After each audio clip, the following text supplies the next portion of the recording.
meeting to order. Would someone move item 1.02?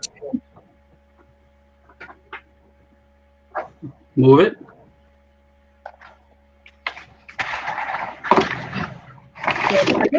Second. Discussion? Any additions or corrections? No, there are no additions that I'm aware of. I think we're all set. All right, all those in favor? I am a yes, Mrs. Perry. Very good. Mr. DeJalorme? Yes. Mr. Cordone? Mrs. Lyons? Yes.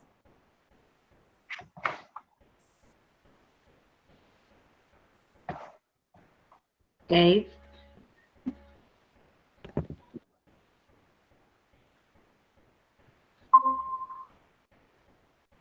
Mrs. Albagore? I'm back. Brenda was bumped off. She's back on. I'm back. So is that a yes? Are you asking for a roll call? Yes, please. Okay, yes. Thank you.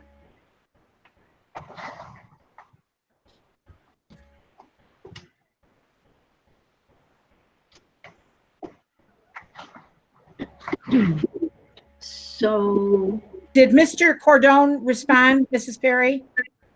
no. Mr. Cordone, can you hear me? Says he's on there. Yep, I don't know if he is. There he is. There he is. Okay.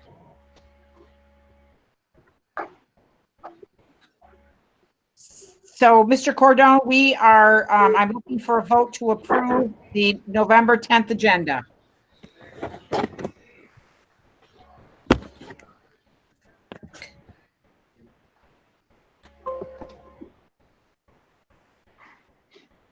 Okay. I have 1, 2, 3. Okay. Do you have a quorum still? One? I do. He's back. I'm going to ask him. I'm going to try this again. Okay.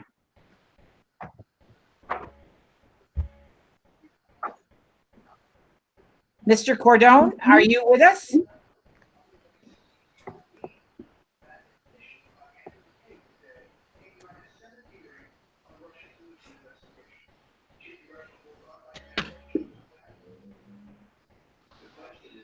Dave? I don't think he's hearing me. No.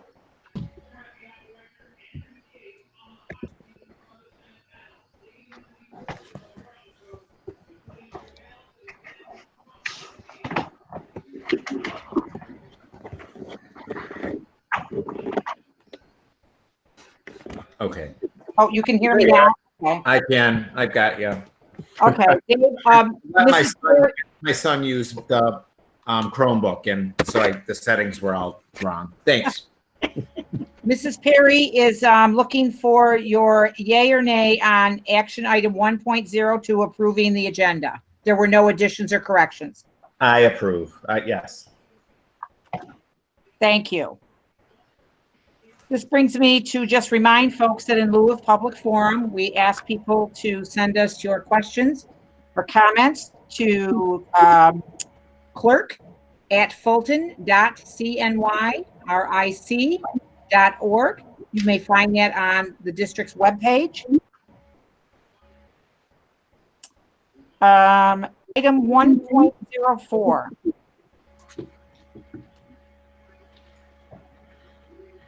Move it. Second. Discussion? Mrs. Perry, I'm a yes. Very good. Okay. Mrs. Lyons? Yes. Mrs. Albagore? Yes. Mr. DeJalorme? Yes. And Mr. Cordone? I abstained because I was absent.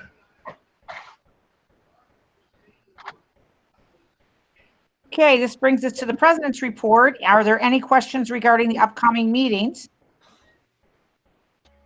All right. No. Pardon me? No. I have item number 6. It's want to do a recap of the convention. So what I would like is Mr.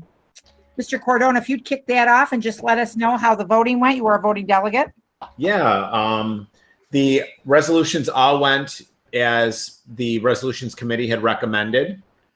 There were no surprises there, and I believe they were mostly consistent with our positions as a board. The business meeting was really interesting, and it did last a full 4 hours. So a lot of good dialogue, and it was interesting that, you know, we were still using a format like this to have dialogue and communication. But I thought it went very well overall, and I have not seen, but I know that NISBA usually shares the final outcome of all the resolutions to everyone. Thank you. Yep, So you're welcome. the next thing I would like to ask each of my colleagues, or those of you who are willing to, if you could give me your 1 or 2 highlights of the convention for those that attended. Lynn? I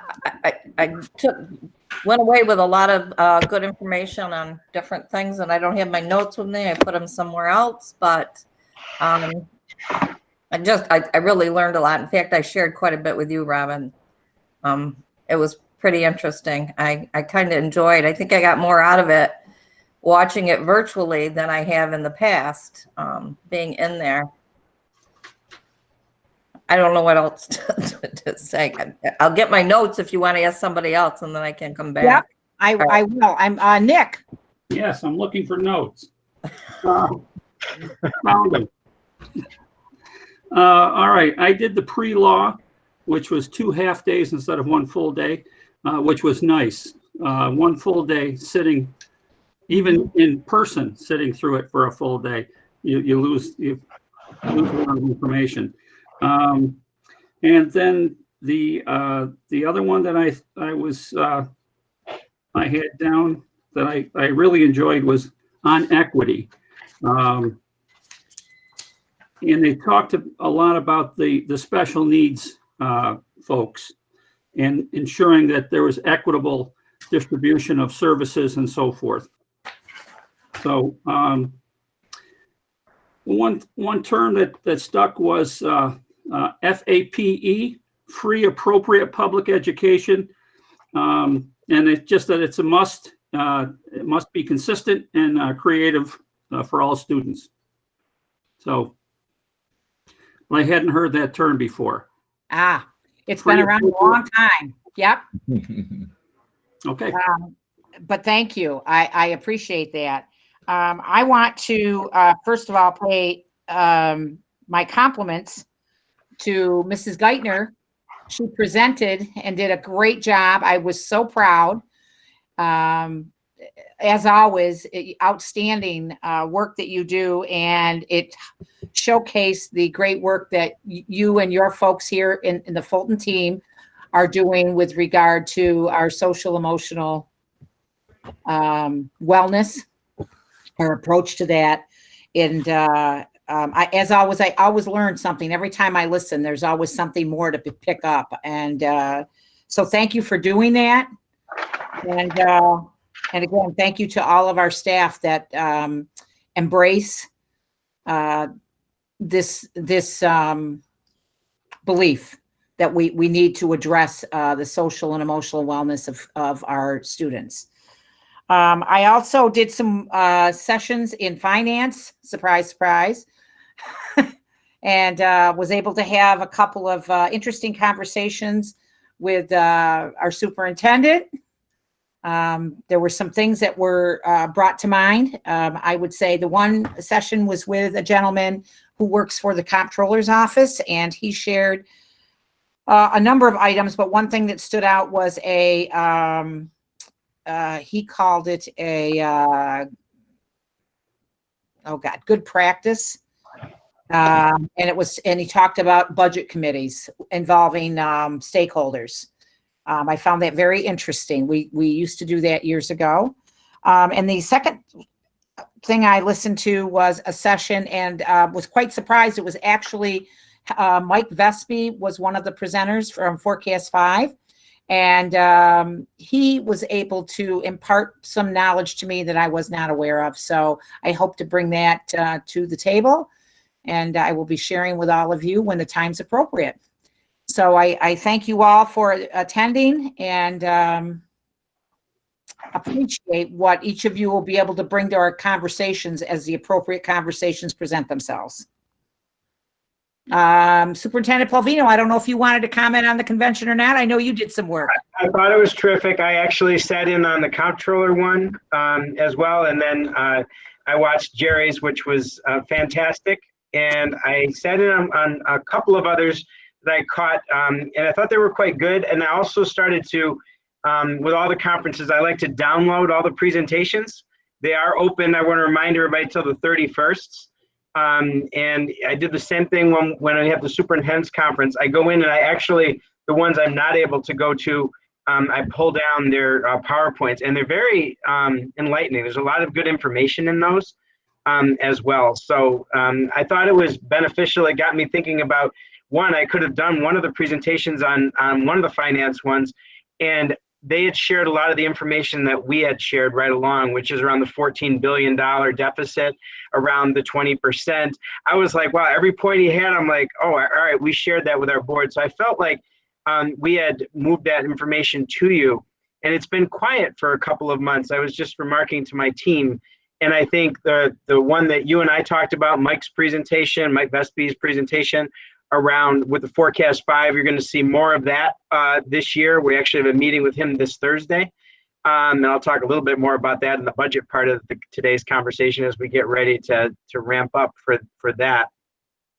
And I think, and also the budget committees, I think we're going to have some conversation about that as well a little bit later this evening. So again, it sparked some great conversation, and it aligned with some of the work we've been doing right along. And as we get ready to not only in the short term, what over the next couple of months, but what we need to really plan for over the next couple of years. So again, I thought it was a great conference, and the timing was right for many of those presentations. I thought they did a really nice job. Thank you, Robin. Yep. Yes. One of the things that I did listen to, I was on the boards and superintendents working together towards a culture. And one of the things I think we need to do as a board is offer more to our new board members. I don't think we give them enough to know exactly what they're doing. I know when I came on board, I was not really given too much as to how to work things, what you can say, what you can't. And I just think that it's very important so everybody has a good, we work together well. The other thing that I listened to was strategies for effective board meetings. And someone had asked, and it kind of pertained to us too, so I listened, and it was about when you get an email from a community member, and it's directed at each and every one of your board members, how to answer it, and if you should. And what they said was, no one should really answer an email by themselves, even though it's directed to each and every one of us, unless we've had conversation on it. And that's just what this presentation, had said about it. And I know I asked questions before about that, how to answer an email from somebody. And it was funny that came up and they talked about it. So that was another thing I took from that too. Well, that's great. And just as a reminder, yes, we all get copied on emails that come into the clerk now. And there is a message letting people know that it's received. So no one has to have that worry. I tested it myself to make sure that the message is working. And those typically, if we were in a public session doing a normal public question and answer, we would refer to exactly what we do in this situation. We're treating it like we would a public question, and we would refer to the superintendent. And then if the superintendent needs to come back and converse with the board, I would expect that's what would happen. So, but that's how we've been handling it. And so that's what I've been explaining to members of the public when they ask.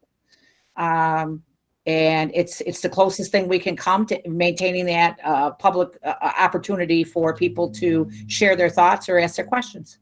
So thanks for looking in on that, Lynn, and seeing how we're doing. It sounds like we're doing okay. That was pretty interesting because I had asked the question, how should I answer? Can I answer? What should I do? And then they brought this the whole thing up. So it was I'm interesting. really glad. No, I'm glad. It's nice. It's always good to have a checkup to make sure that we're where we should be. So thank you for that. That's good. All right. Well, that completes the president's report. I'm going to turn the evening over to Superintendent Palvino. Thank you, Ms. Griffin. Welcome, everyone. Hope you've all been enjoying the absolutely amazing weather out there. We took a walk with my team. I saw them, they were outside. We took a little walk around the building tonight just to get a little bit of that fresh air. So thank you to getting us out there. And we actually did a little business when we were walking around the perimeter of the junior high today. So again, I hope everybody's had the opportunity. I always like to start off with our reopening update. If you'd like to pop that up there, Dan, please. That would be terrific. Into a very challenging time in education. Not that we haven't been in a challenging time, but the number of COVID cases increasing in the region has been very interesting to watch over the last couple of weeks. I shared with you in your board update yesterday. I don't normally do that, but I shared the cases from Friday through Monday. This past weekend in Oswego County were 105 positive cases. And today, about 5 o'clock, we received 36 cases in Oswego County. And so I think it's a testament, obviously we've had to make an adjustment today. For us, we had a second grader that had an exposure as well as a senior or a GRB student rather. And so what we're doing is we're very conservative with what we do. But I think one of the things we have to continue to do, because I think we're one of the few districts that got kindergarten through 12th grade in the immediate region, and we've done a very good job to this point. And I think right now to continue to reinforce all of the key strategies, the mask wearing, the hand washing, making sure that we're taking care of one another. And we've been doing an outstanding job with that. But we're headed into a very challenging time. I believe I saw Onondaga County, somebody indicated 8% today. And so there's a lot going on around us. And I want to make sure in case that happens in our area as well. So again, we're constantly trying to learn that health and safety, trying to stay one step in front to make sure that all of our staff and students and families are as safe as possible. Our social emotional well-being goes along with that, and everything that we're doing is very important. So that's, again, one of our priorities, and then the teaching and learning.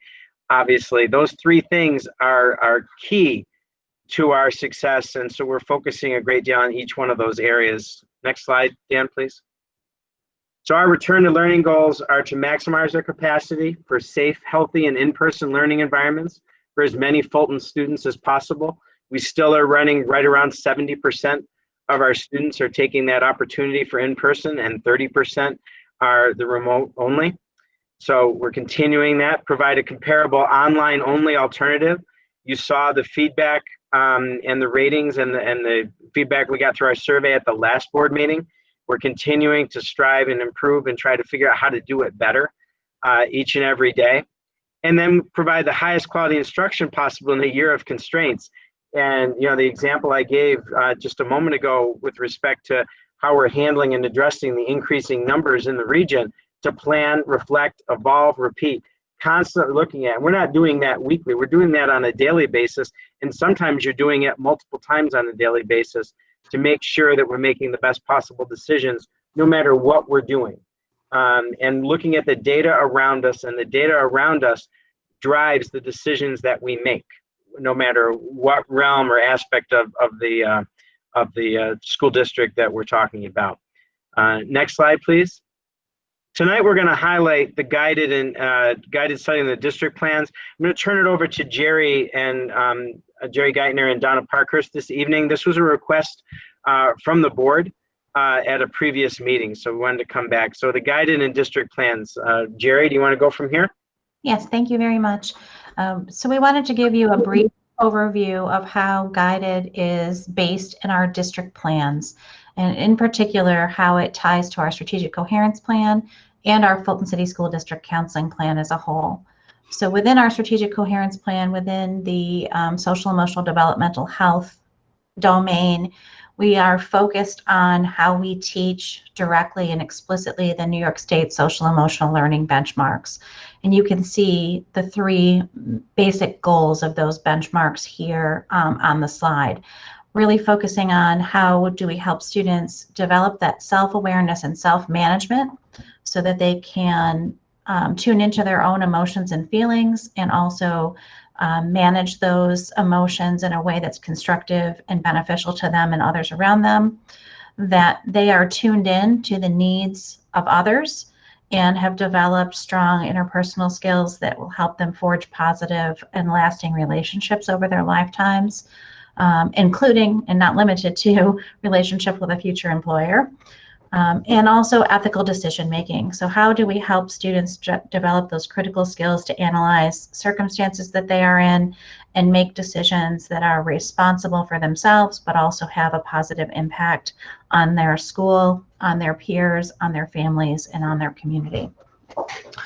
Our counseling plan, similarly, is based on the American School Counselor Association model that has domains and competencies for students that are very much aligned with the New York State benchmarks. And so in addition to that focus on personal development, there's also focus on how do we help students become more specifically college and career ready.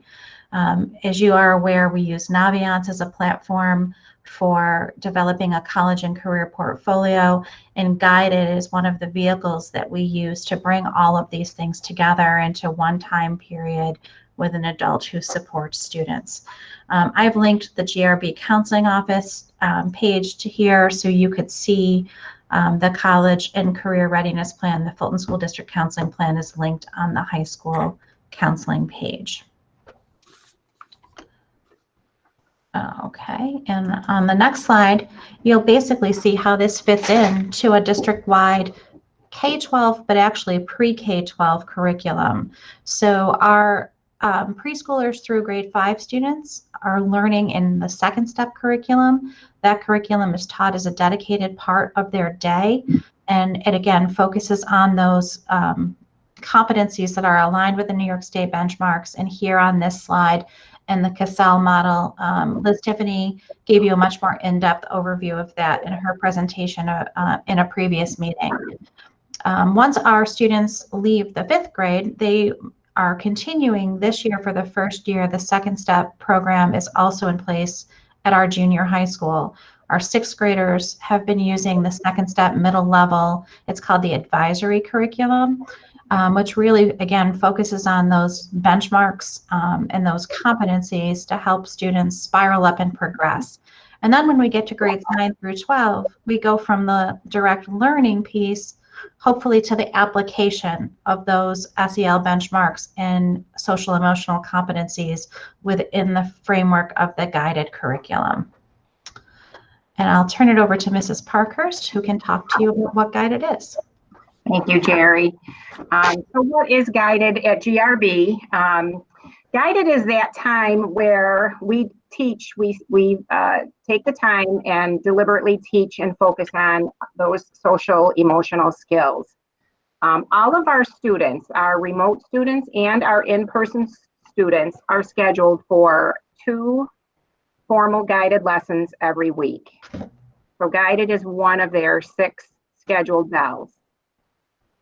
On Monday, the guided teacher reaches out and meets with their students individually, with every one of their students on Monday.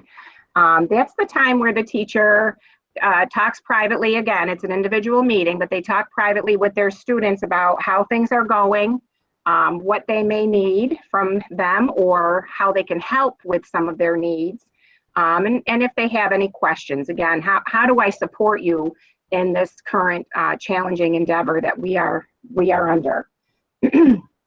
We have 4 grade level teacher leaders, and they work together to create the weekly lessons.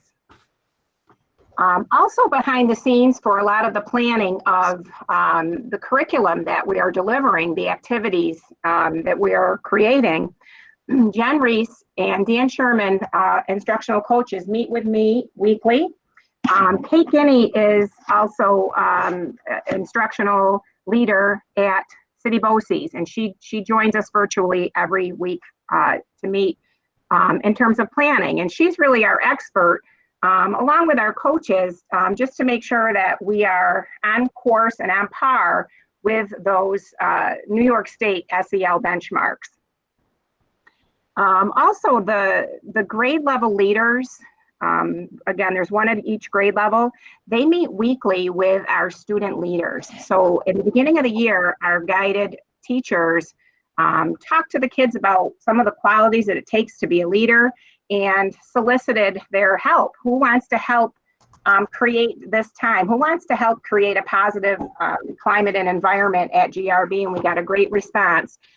We have students at every grade level. I was able to hop into each of the meetings.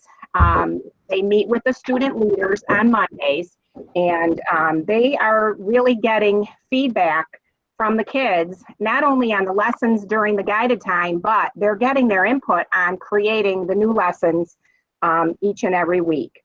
The lessons that the students participate in, they use what we call the SEL. SEL is social emotional learning. They use the SEL Signature Practices, and that is a term that comes from New York State. They include, and we use them now within our teaching of all of our lessons. We use them in faculty meetings and meetings with teachers, but the signature practices include, excuse me, what we call welcoming rituals, engaging strategies, and optimistic closures. The engaging strategies are the meat and potatoes of the lesson, and the closure is really to clarify the learning of the lesson. I'm going to grab my water.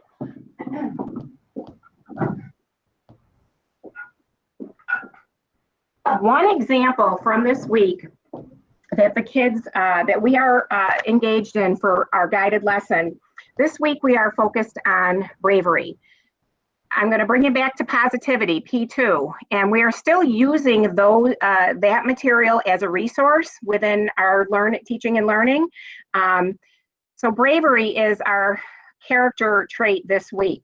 And I know many of you know, one of our community leaders, Leroy Collins, he came in and did what looked to be a TED Talk.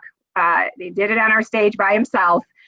We video recorded him, and he really talked about the challenges that he was faced as a child. And he had a goal, and he wanted to play in the NFL. And he went on, and just like a TED Talk would, and he made a video of what it takes to meet your goals and, to stay focused. And so we are playing that in guided this week. Again, it's one of the 2 days that they have their lesson. And the guided teachers will stop the video and have conversations with the kids and just talk to them about their goals and what it means to them and some of the challenges that they may be faced with. And what they could do to overcome them, just like Leroy. This idea actually came from the student leaders. They're also going to be honoring our veterans and creating a slideshow of a veteran or somebody, a friend or a family member that they may know. And then we'll share that on our monitors in the hallway in the upcoming weeks. Last week, we did a Q&A for just the senior guideds, and we had Mr. Nofel and Ms. Rickert, 2 of our upperclassmen counselors, talk to the kids about Naviance, college applications. What do I need to start thinking about applying for college? And if that's not my route, what should I do to start learning about how to interview, and what are some employers that are out there? So we've got a lot of great things happening during that time. And finally, in the third bullet, talks about the avenue for promoting regular and substantive interaction. That language comes from some guidance that we've gotten from the state ed department about a must. You hear about the musts and the shoulds. One of the musts for instruction during this hybrid or this pandemic time is for students to have regular and substantive interaction with their teachers within our environment. And so our guided teachers are truly promoting and supporting that requirement by state ed. So in the next slide, we took an opportunity to interview a teacher and a few students to talk to you and talk to us about what guided means to them.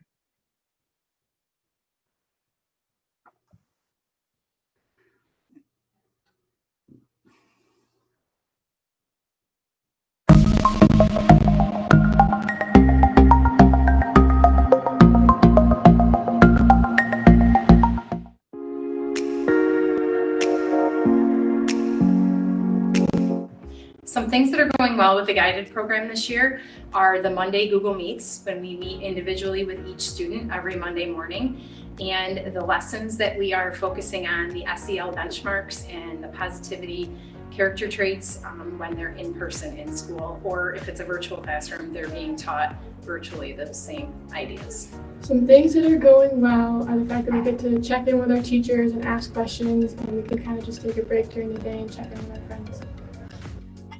Some things that are going well with guided this year is like students are being more active in like the Spirit Week and like trying to spread more positivity during like the school times.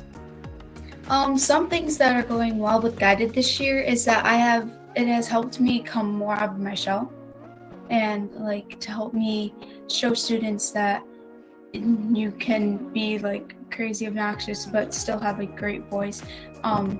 And it's helped me to realize that students have such great voices, but just some of them aren't heard. So I'd like to help students.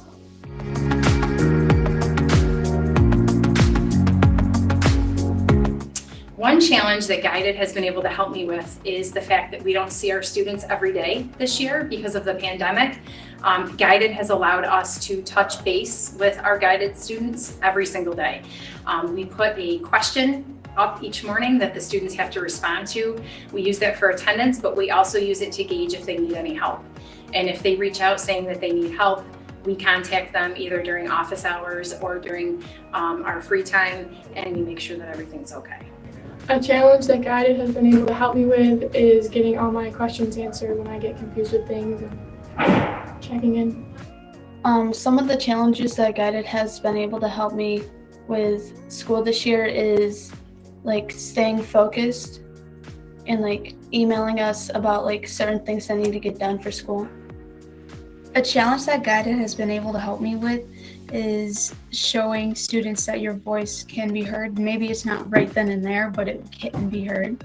So say you tell your teacher something and they don't like respond or anything, they still heard your voice. They're just not going to like say it or show it right away. It might be next week, it might be in a month, but it's helped me like realize that in a sense.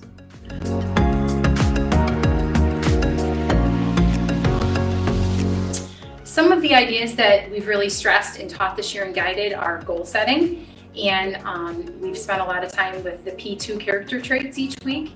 In addition, we are having a senior class meeting tomorrow where we're going to talk about their plans for after graduation, whether that be the college application process or entering the workforce or the military.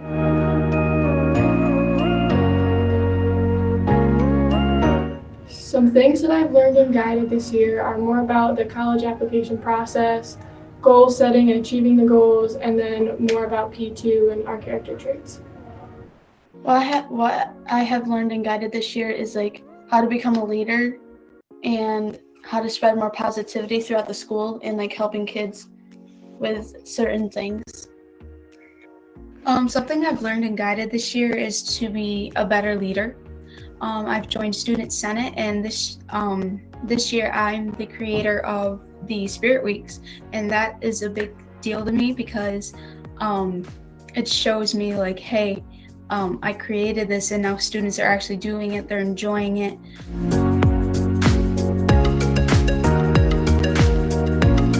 One goal that I have for my Guided students this year is to ensure that they achieve their goals that they set every 5 weeks. to meet with them every single Monday to connect and make sure that they're doing okay, and to help them with the next step in life. As my guided study hall is a group of seniors, I've written many letters of recommendation already for their college applications, and I want to help them be successful outside of GRB when they leave here.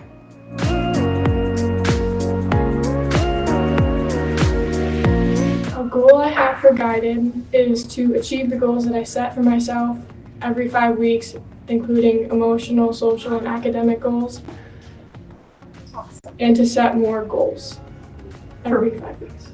One goal I have for Guided this year is to keep my grades up so I can stay on high honor roll. A goal that I have for Guided this year is to spread even more positivity. Like, yes, students are spreading positivity, but more students can do it. And also to become like a better leader, and just to keep my grades up and, you know, just help students.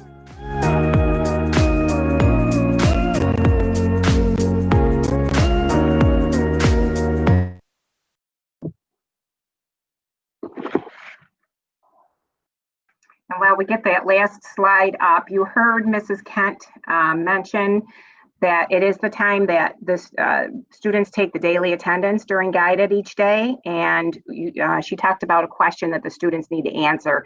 So rather than the students just say, you know, click a button and say, I'm here, they do need to respond to the question, how are you doing with your studies, and how can I help?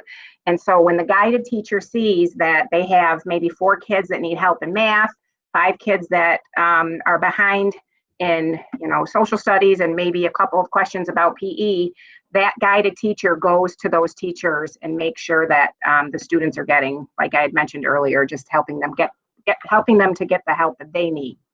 So moving forward, we are truly committed to use our experiences during this time this year to build upon the work that we've been doing in prior years with students' social emotional well-being at the high school level. And our goal continues to be students feel welcomed and part of our school. This work contributes toward, as you can see from some of the comments, certainly contributes toward a welcoming and positive school environment. And so with that said, that completes this report. I'm happy to address questions and comments.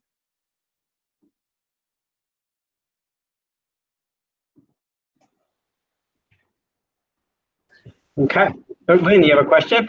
I sure do. Does Guided Study Hall help with attendance? It certainly is the connection that we are looking for. Okay, thank you.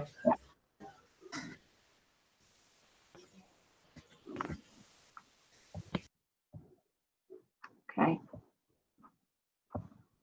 All right. I just wanted to ask real quick, Mrs. Parkhurst, does Guided still allow, is it still helping to build the culture that you want in your building? Most definitely. This is a silver lining. You know, our teachers this is their focus, and it is really the lifeline that every single student has. Some students are learning asynchronously with their elective teachers. That interaction isn't regular. This is a regular interaction that's guaranteed every day. So, all right, thank you. Yeah, thank you.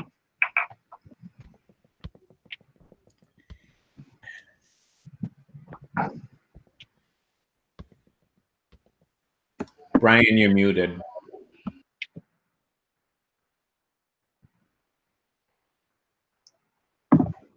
Brian, you're muted.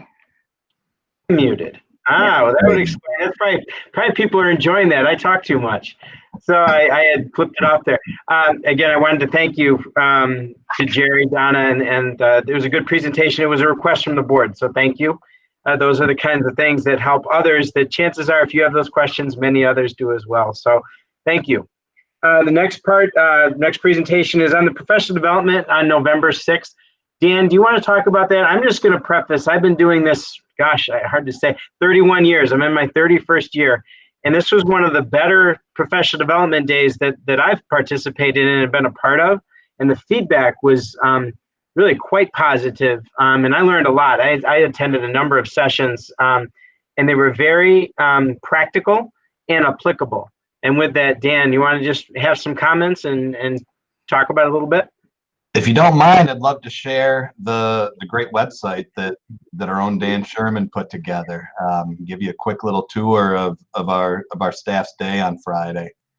In a big way, I love in the guided presentation, I love Peyton's goal of sharing positivity among her peers through her time in guided.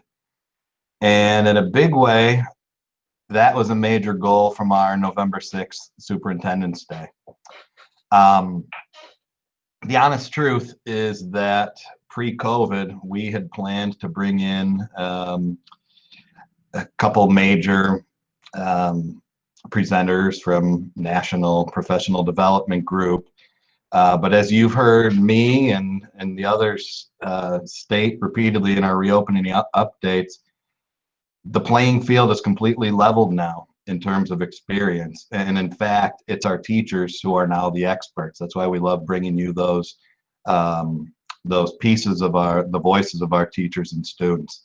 And so we really wanted to seize on this day as an opportunity to empower our teachers who've learned so much, who really taken on and embraced a spirit of innovation and risk-taking, and put them up to the plate to be the experts. And we're extremely proud of how they did.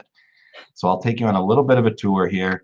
This site we shared with the board. This is still active. If after our little tour here, you'd like to take a look at it.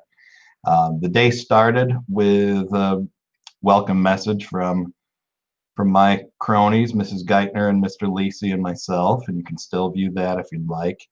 The day was split into two thematic parts: a morning of technology integration and an afternoon dedicated to our staff's resilience and social emotional wellness. And we all know this, I can tell you in my nearly 20 years in education, this is one of the most stressful years. This is a year where, again, experience doesn't matter. We're all putting a lot of pressure on ourselves to meet standards that are really hard to meet, and with all the constraints that we have today. So this is an important piece to make sure that our staff is emotionally well, so that our students can feel welcomed.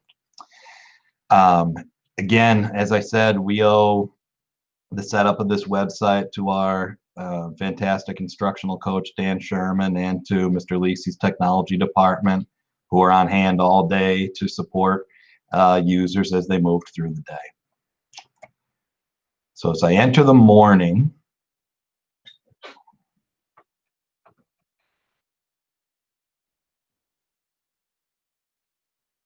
it's moving a little slow here. It's moving faster on Friday.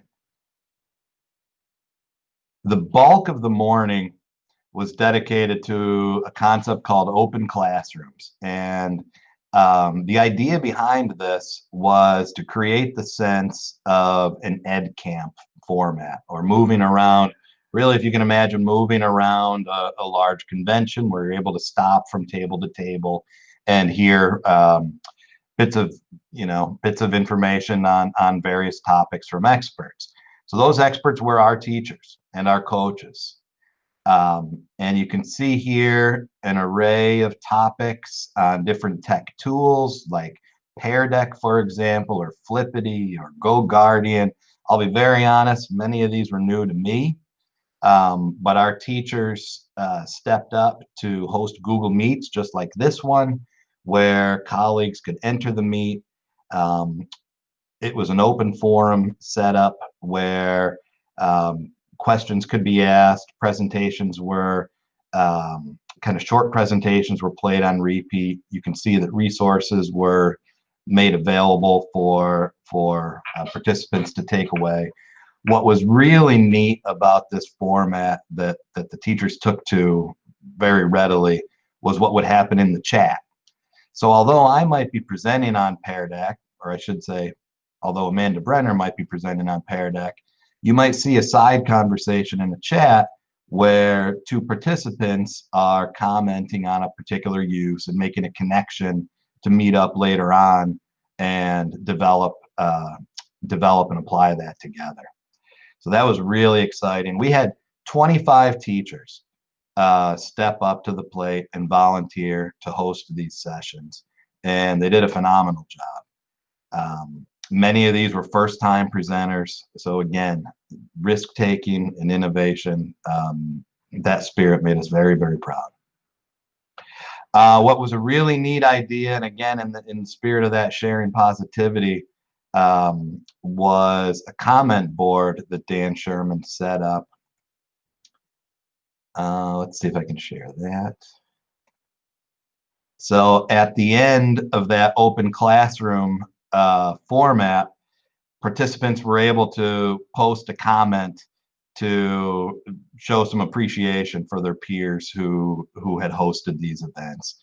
And it was just, again, in this year of stress, just a really nice positive cultural builder. And we ended up with about 15 pages, virtual pages of these positive notes of teachers telling their peers how much they learned through the sessions. So that was great to see. I'll move on to the afternoon.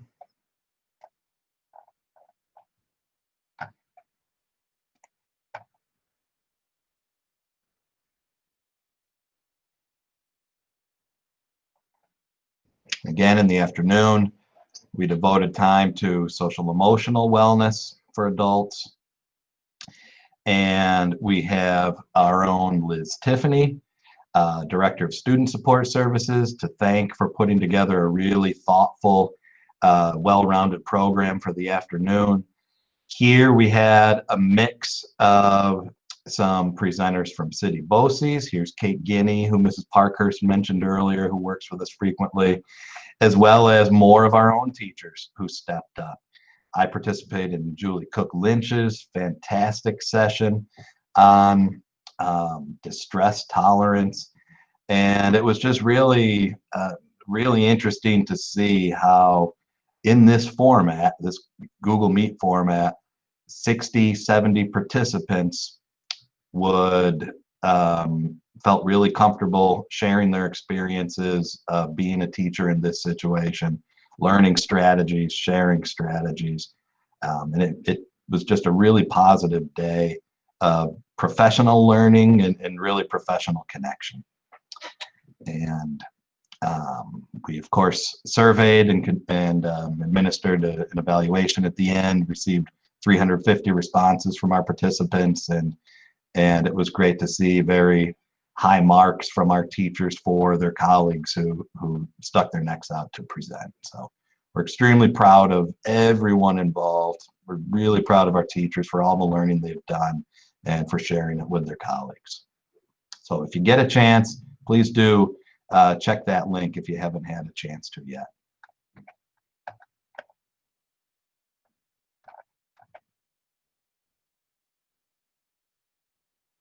Yeah.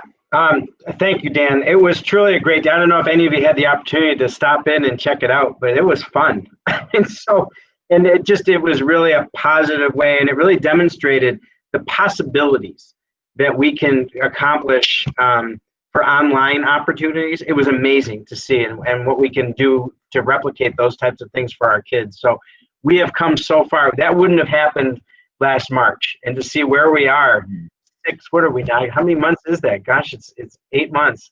And look at the growth and the level of understanding about all these different types of things that you can do utilizing all this technology. It's amazing. Our growth curve has been literally straight up. It's been amazing to see.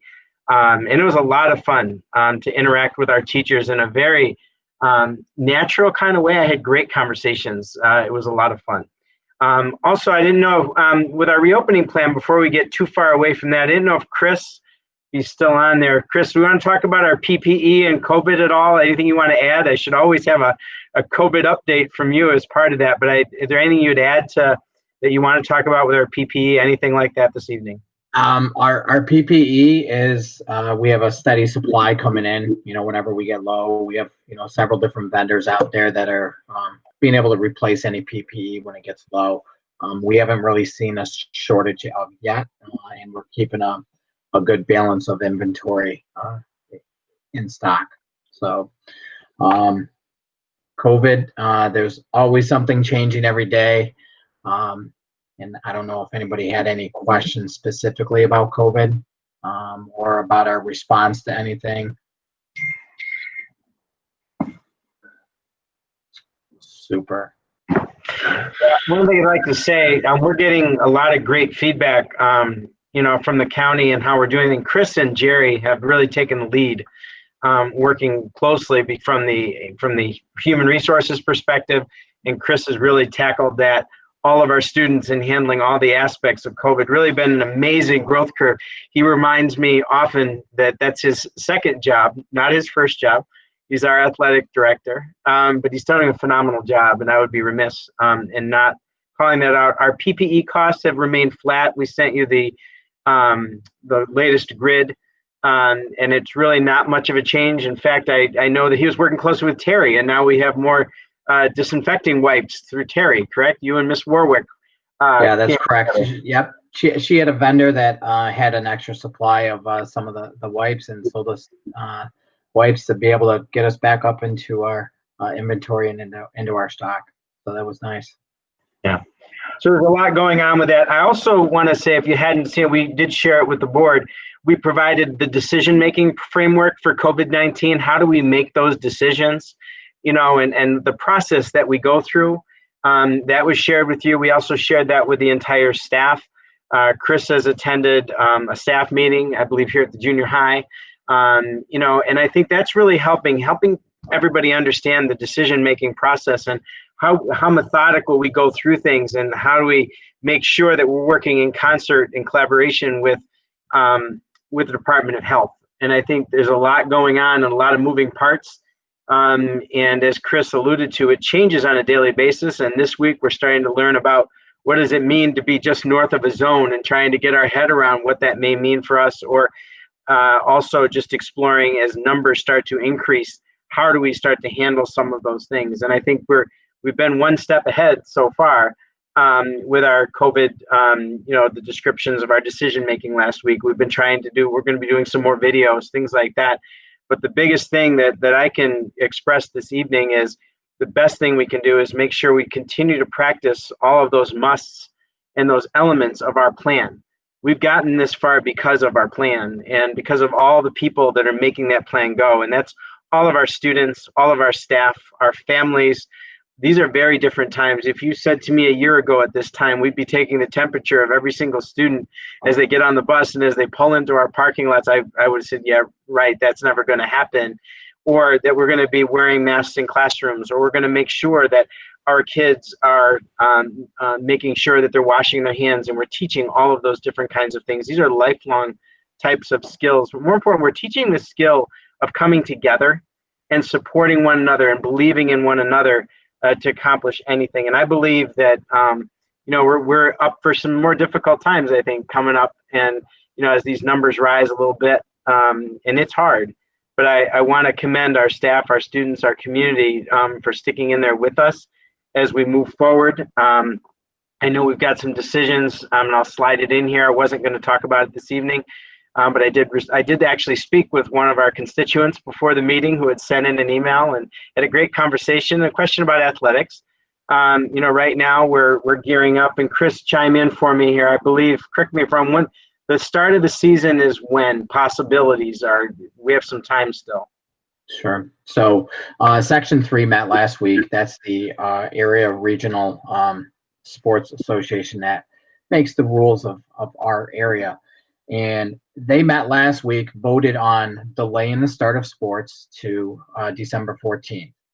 And really the main reason for delaying is so we could gather more guidance from the New York State Athletic Office and the New York State Ed Office, and along with the Department of Health, and making sure that we have safety plans put in place. So they've delayed all sports until the 14th of December. And that's when practices can start, assuming that we get some kind of guidance from the governor in between. There will be no contest starting until 2021. So they're not going to start until January. That'll be the soonest that any contest between schools will be beginning. Again, we're just kind of out there looking for some more guidance. What he said yesterday, and that is our state association director said yesterday that our low risk and medium risk sports can start up, that he has been in touch with state officials that said our low to moderate risk sports can start up. And for us, that would be boys swimming and indoor track, and bowling. I'm sorry, I skipped bowling. So bowling, those three sports. Unfortunately, indoor track was postponed for further notice by the section because there are no places that we can run indoor track. OCC and Herkimer are the two places that we run indoor track, and they will not allow outside groups onto their campuses. So at this time, there is no indoor track slated for December 14th or the near future. So for decision making, what we're going to do is we'll continue to gather information. I mean, if you just think about it, if we had had that conversation a week ago, there was very different data. Now we're getting different data this week as far as the increases. If you haven't figured out with me, I'm very conservative, and every decision we make is going to be methodical as possible. We're gathering this information. And what we'll do is we'll provide an update on the 24th, which is our next board meeting. And as I said, you know, I have the advantage or maybe disadvantage. I don't know. Chris probably look at it both ways. Having the COVID coordinator also be your AD is probably one of the most challenging jobs you have. And he's doing a good job balancing that. We want to do the right things, and we want to make the right decisions for this community and keep us on the path of staying open. So every decision we make, we'll be looking at the latest data, trends. I'm hoping that 8% drops below 1% down in Onondaga County. I wish them all the luck in the world for all of their students and communities and families there. And here in Oswego County, that 36 needs to go back to that nice 1 or 2. Miss Griffin will tell you when we speak a couple times a week, she's probably as well versed in that sheet as I am. And she watches those numbers. And I feel okay when I see 1 or 2. I get a little bit nervous when I see 7 or 8. When I see 28 to 29, I'm like, this is like, there's something very odd going on. Is there something I should be doing, or can we do here in our community? And then when you see 36, you start to say, okay, this is real again. We need to get this thing by the reins. We need to pull it up a little bit here and figure out and steady the ship here so we can get us back on course, because ultimately our goal is to make sure that whether it's in person or remote learning, that we've got the rudder deep and that we're doing great things for our kids. With that, I'm going to thank you, Chris. So we'll provide an update at that next board meeting and hopefully have a little bit more guidance. The 2021 budget and initial discussion, I probably have to drive on this one. And I know when I'm driving, remember, I can't see. But we have a sheet that was shared with you. It looks like it's the timeline. You should have received a hard copy. I will put it up on the screen, so just give me 1 second, please. My entire screen. There, share. Go here, and I'm going to go here. Can you you let me know? Can you see that on the screen? Yes. Okay. So what you have in front of you, and Ms. Griffin, I'm going to ask if you want any discussion tonight. This is really the beginning of the budget season. And so what we do at that first meeting, and actually this is right on target from where we were last year at this time, this is the timeline for the 2021 annual budget vote and school board election. What you see there, I'm going to take my glasses off so I can actually see the screen here a little bit. You'll see a couple of things. It just has our normal dates, our regular board meetings. What we have built in there on the off Tuesdays. So off Tuesdays mean Tuesdays when we're not having a board meeting. So that tends to be, as you'll see, December 15th right here is the first one. And on there, and it really is from a discussion, I'm going to ask the board for your opinion. Normally, the tentative budget workshop in December would be setting the parameters for the year. We hope on November 24th, I mentioned earlier that we're working with Forecast 5. So Kathy and I, we have a meeting along with Mr. Lacey, because there's a strong technology piece bringing Forecast 5 into this. And because this is going to be such a challenging budget year, suggesting that we really use some of those tools in Forecast 5 that we've had access to, but now it's to give them the opportunity to actually bring them to life, to help us really tell the story of the district about where we've been, where we are, and then ultimately there's some pieces of software that are a part of that program that will actually help us hopefully do some more long-term budgeting. And I think that's going to be important with the fact that we know that the state projected over 4 years, I believe, is 63 billion, forgive me, and 14 billion in the current fiscal year. So we want to take advantage of those things. So perhaps that budget workshop in December could be setting the parameters and the direction from the board. But again, this is discussion. And then also a consideration for a discussion around the budget committee and that type of approach, which would allow us to bring more community members into the discussion. I knew that that was a model, I believe, prior to getting here. Mr. Lynch and I had discussed that in the past. They had been done. So with that, this is the calendar that's there. And the discussion I would really ask Ms. Griffin and fellow board members is around the tentative budget workshop and the idea of having the budget committees on those other dates starting in January. And obviously these are tentative dates, so we could adjust and start that earlier. Ms. Griffin, I'm going to take off presenting so I can see everybody, and we'll go from there. Again, I want to go back to the convention and having heard from the gentleman from the comptroller's office about a budget committee being what he considered a best practice, and how he witnessed a district that they audited utilize that to their advantage because they were in a situation where they needed more than what the tax cap allowed, which required a 60% positive vote, and they were able to do that. And he believed it was largely due to the budget committee and the time spent. Now, I'm not suggesting that we need to go above the tax cap by any means. What I'm suggesting was the point that I thought he drove home. The bigger point was the level of communication with the community, understanding what was going on with the budget. And I shared with Brian what I had heard. And then, of course, I had heard again through Mike Vespi about how utilizing all this data that we have to take time out to share it. And a board meeting isn't always enough time to share the amounts of data that we actually have that we can look at in order to make better decisions.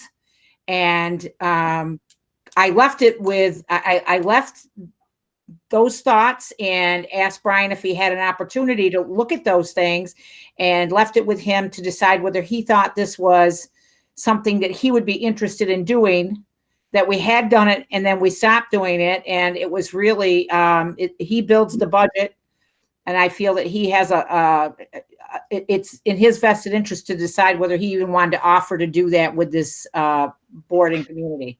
So here we're at, this is where we're at now. Brian had some time to chew it over and do some research, and I'm going to be quiet and let the rest of you chime in. You know, I agree with you, Robin, a lot of the points you've made, and with obviously the presentation that I was not able to participate in, but I do think the engagement of community is key. I think that the downfall of the past when we've done a budget committee is we educate the people learn a lot who are on the committee. The challenge is the communication from that work to the broader community. And I think we kind of went in the direction of the board presentations because that seemed to be perhaps a better forum for educating the broader public in the community. And we certainly, nothing is 100%. And I don't know that I don't know where the sweet spot is. But just as one person, I'm comfortable with going in any direction that the majority chooses. It's just that I see that gap always being the people that are so committed and engaged in that work on the budget committee, they get it. But then how do we, communicate to the broader community again so that everyone kind of has a better understanding?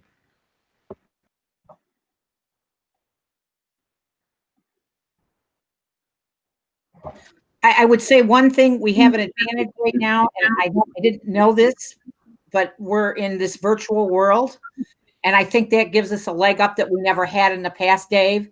So it's a good point. The communicating out to the stakeholders is important.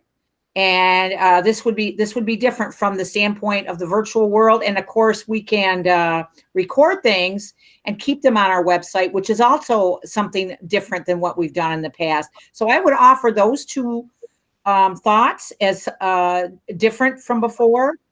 And now I want to be quiet. And Lynn, I see that you're ready to talk. So I'm going to. Yeah, I'd like to see a committee. I think we could put more time into it and invite others in that might have some expertise on different things in our community that they see that we don't. And I think anybody would be able, as you said, virtually to watch the meeting. Would that be correct? Yes. So we could get, input, maybe not that day, but afterwards, anyone could email and give their suggestions. But I really think, inviting the community in is important, especially in these days where money is going to be tight. That's how I feel about it. I'd like to see a committee instead of, when we had meetings in the past, we didn't always have them very long. And we might be able to lengthen them if not all of us are involved, that, somebody could be very dedicated to it and take it back to the board also. Okay, who's next? Nick? Nothing? I said I'm on board. Okay. Let's see. All right. Who didn't I hear from? Brenda. So people to Brenda. Do you have a thumbs up for us, or do you want to say something, or just give us a thumbs up or down? Okay. 2 thumbs up, huh? Okay. Okay. I think Dave or Mr. Cordone hit it right on the head. He said, I wrote down, communicate the story. One of the things prior to Ms. Griffin actually reaching out to me, we had actually, if you remember last year when we actually could attend the conference together, when we all went to the NSBA conference last year, we actually spent a little bit of time with Mike Vespi at the booth there, and they shared with us some of the ways we could use their technology to tell the story. And I think Dave hit it right on the head. We can meet in small groups, but I think communicating that story in a way that's understandable, and it has graphs, and it's got different ways, because people learn different ways to express that information, and that's what we saw. So we were already looking into Mike Vespi and Forecast 5 and how can we expand. We actually looked a couple of years ago, but now I've brought Kathy and Dom into the loop together, and adding that'll add that piece where the technology is not going to get in the way. It's going to enhance our work, and it's going to enhance. If you think about our strategic coherence plan, we talked about in the sections in leadership are there, and in the sections on innovation actually talks about cross the coherent systems, where we can really take advantage and maximize how we're doing work across the different parts of our school system. And this is a great opportunity for us to utilize technology, able to really bring human resources and the budget office and finance all in together and package this a little bit differently as we do a lot of forecasting for the future as well. So I think it's going to lend itself. The opportunity is good. It aligns with our strategic coherence plan. So I was already there. The idea of the committees is a good one. I know a former member who was a former board member as well. Ms. Hayden, I guess, had used to serve on them as well. And I actually picked the brains of some of our administrators. I forget that we have many that have been here a long time, and Ms. Geithner and I actually had a conversation about budget committee, and she had served on a budget committee at some time. So I've been doing my homework and really trying to understand. And you see, if we can utilize, like Dave's talking about, how can we make sure we're communicating the story? Because I also believe that if COVID continues on and well into the spring, if things aren't kind of rectified, who knows what the ballot process may look like. We learned a lot about, ironically, there's been a lot of discussion during the most recent election around write-in or ballots, and not write-ins, but absentee ballots and mail-in ballots. I wanted to say we've been there, done that. We've been there. We did that back in June, and we learned more about election processes than I ever thought I would learn about. And I think what it did say is we brought out over 2,500, I think it was just about 2,500, 2,400 and change, people voted for our budget. And, I hope they had the story. And I thought a lot about that, because there was a block of people who didn't support, and you're always going to have that. But I want to make sure every person in our community has all of the information, and our board has all of the information you need to have to be able to make sure you can make the decisions that you need to make as well. So I think it lends itself. There's a lot going on, but I think it's an opportunity for us to take advantage of the technology, the virtual aspects. So I'm for that. What are your thoughts about the December meeting being our meeting where we start to just discuss as a board the budget workshop and have that discussion around parameters? I'm not sure if that's what we'd like to just get it on our schedule. We're about a month out. It's hard to believe it's a month, but the holidays will be here very quickly, and we'll be in December. We also hoping that we'll have some opportunities to show you some of the Forecast 5 pieces at the next meeting to give you a bit of a snapshot about what we're talking about with our data. We're meeting this Thursday with them. And I think, hopefully, fingers crossed, and Kathy Nichols, if you're on, I think that we'll be seeing a snapshot of, hopefully we'll be finding about the state aid numbers. Normally it's November 15th or thereabouts. By statute, we should start to see, was our November, any of our November funding withheld versus the state aid numbers. And that was something that when we were listening to one of the NSBA presentations, they talked about that November and December snapshot are going to be important for getting an idea of where the governor is speaking. There's still some discussion about a federal stimulus, but right now we're in a little bit of a lag. There's a lot of discussion going on. I'm not sure there's going to be any action possibly until January or so. So one of the things I would say to my colleagues with the parameter, the meeting to discuss parameters, Brian develops the budget with his team, and he really needs some idea of where we're willing to go or not go. And so that really is the purpose of that discussion, to try to, we don't want send him off to build a budget and then say, no, that we don't want that. And then he has to start from square one. That's not fair. Yeah. So the purpose of setting parameters is to allow him and his team to do work that is going to have a chance of succeeding with the board's blessing. So that is the purpose of the that first meeting, to set parameters. I like the idea, and one of the things I did see in the session with Mike Vespi, and that he suggested, the suggestion was, with our software that we have, that Brian had the foresight to help bring to our district, is we know that we're going to probably see a reduction in our aid, at least at this time. That's been the constant theme that we keep hearing. And with this software, Brian is going to be able to give a snapshot of what different levels of loss looks like, so that we have a better idea going in how difficult or not difficult the next budget process is going to be. And again, going back to Brian's point, we need to think about a 3-year outlook.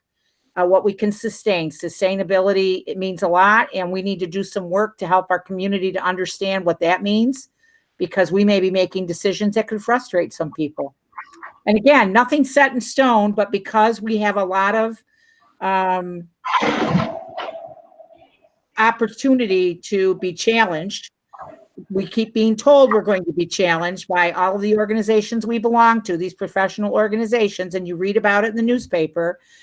This just seemed like a prudent way to start. And so if you're okay with that first parameters meeting, I believe the suggested date is December 8th. If you could give me a thumbs up. It's actually December 15th would be the budget workshop. Okay, December 15th. Sounds good. I got 1, 2, 3. Okay, we're good for the 15th.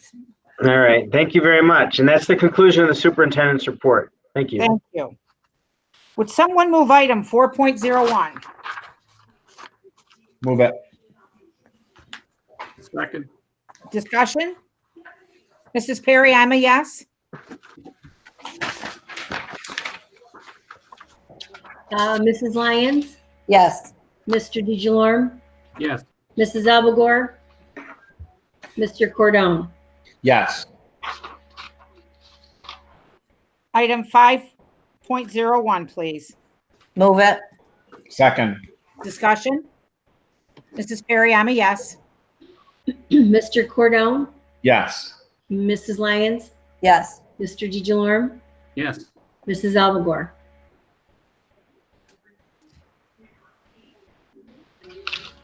Mrs. Perry, item 6.0, or Mrs. Perry, excuse me. Item 6.01. Move it. Second. Any discussion? Mrs. Perry, I'm a yes. Mr. Cordone, Yes. Mrs. Lyons, Yes. Mr. DeJolorme, Yes. Mrs. Alvagore. Item 7.01. Move it. Second. Discussion? Mrs. Perry, I'm a yes. Mr. Cordone, Yes. Mrs. Lyons, Yes. Mr. DeJolorme, Yes. Mrs. Alvagore. Item 7.02. Move it. Second. Discussion? Mrs. Perry, I'm a yes. Mr. Cordone, Yes. Mrs. Lyons, Yes. Mr. DeJolorme, Yes. and Mrs. Alvagore.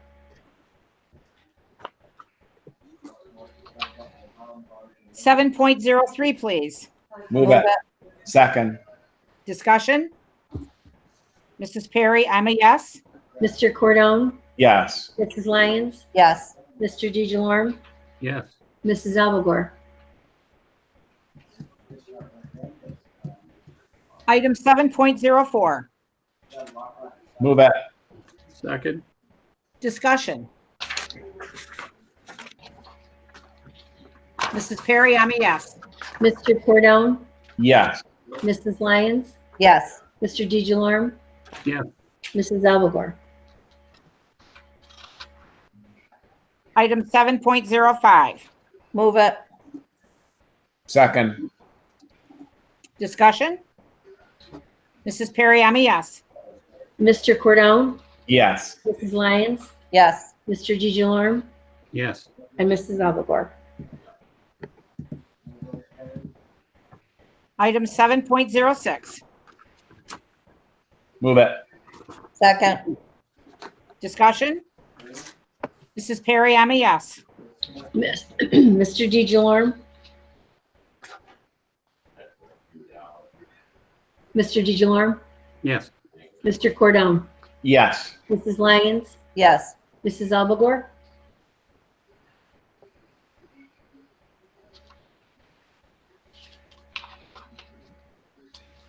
Okay. This brings us to the board forum, and Mrs. Abelgore has messaged me her voice. She's having, she's not feeling very well. So she has asked me, she wanted to share that she wasn't feeling well, and for that reason asked me if I would share that she loves a good student voice, so she appreciated hearing the students' input on guided study hall this evening. She also thought it was nice to be able to pop in and listen in on some of the professional development sessions. And Chris Els is very appreciative of your update on COVID and sports, and also the links attached to the daily updates. she was having some difficulty opening some of those links from the documents when they're posted. Now, I hope I did you justice, Mrs. Abelgore. I did my best. And Mrs. Lyons. Thank you very much for the presentation on the guided study hall. I was the one that asked for it. I have quite a few community members ask me their concerns of making sure kids are being the attendance. And so I thought that was a good one, that guided study hall helped with that a lot, that the attendance kind of got taken through there too. And I wanted that to be known. Chris, thank you very much for everything you do for our school district. You work hard. I know you got a tough job. I appreciate everybody. And Jerry, I can't tell you thank you enough for your presentation at the convention. I just really, really enjoyed it. Thank you. Mr. Cordone. Just wanted to thank Mr. Els for the update on winter sports. I know that several community members have reached out to me with inquiries, so they're eager to know any information that's available, and that was very helpful to them. And thanks to everyone for in the district for what they're doing. These are very challenging times, and I know it just like they know it from being in the trenches. So thanks to all of you. That's really all I have. Mr. DeJarme. I enjoyed the presentation on the guided study halls. It was nice to hear from the children. Also, it's nice to see that that GRB is doing that Veterans Tribute. I had a chance to look at that today. Thank you. And all the feedback I was getting in on the PD day was some of the best that I've heard so far. So it looks like those days are well utilized. Thank you. Wonderful. And I enjoyed all of the presentations tonight. And as always, I go away knowing a little bit more than when I came, which is the whole purpose of coming to meetings. So thank you all for that and all the effort that you put in. I want to thank you, Mrs. Parkhurst, for getting those students and staff member involved. It's great to hear firsthand.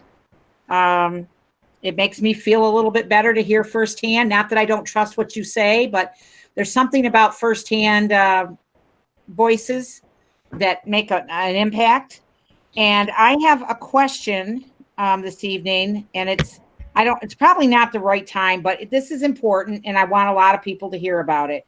So I received a notice, and Senator Ritchie is sponsoring Cards for the Military again this Christmas.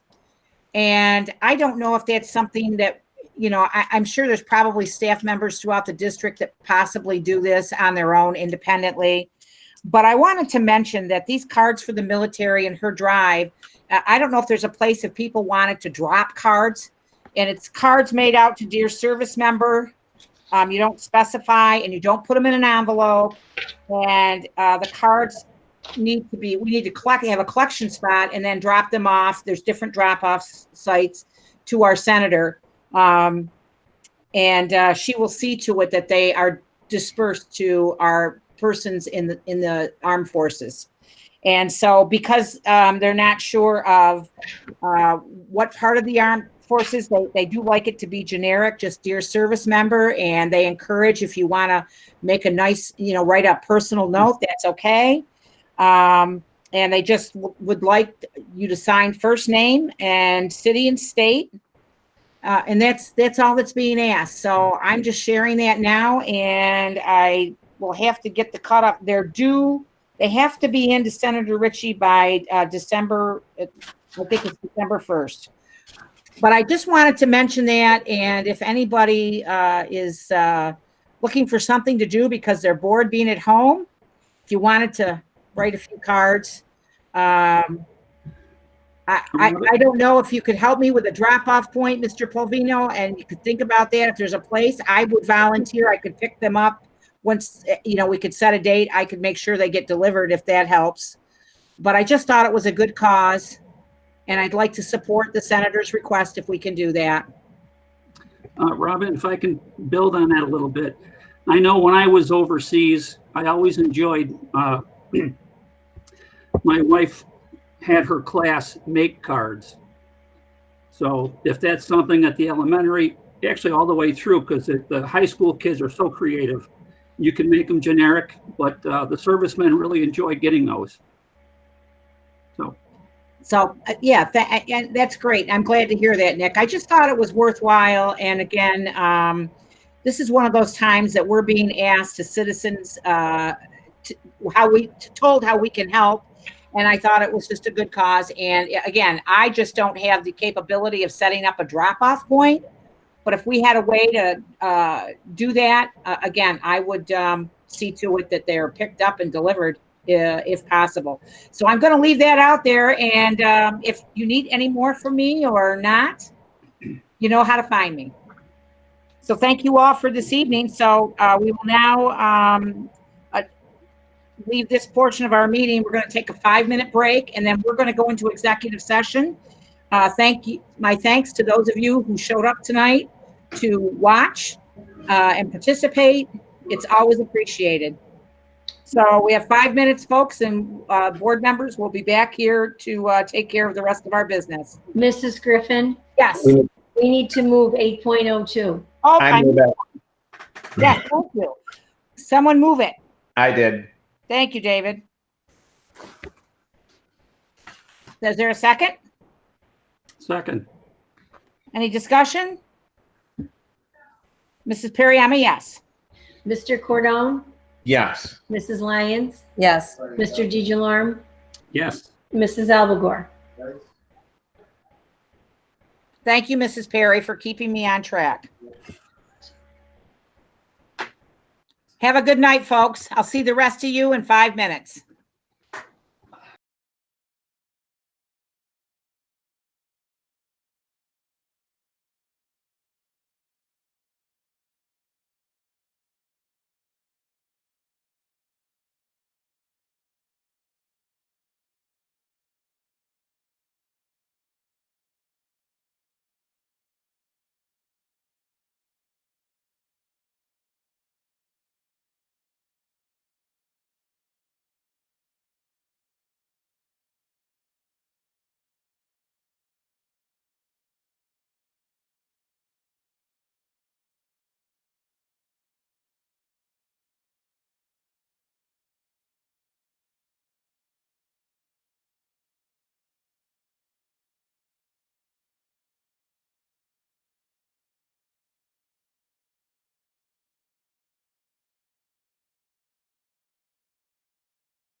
Someone would move item 8.03? Move it. Dave? Second. Okay, any discussion?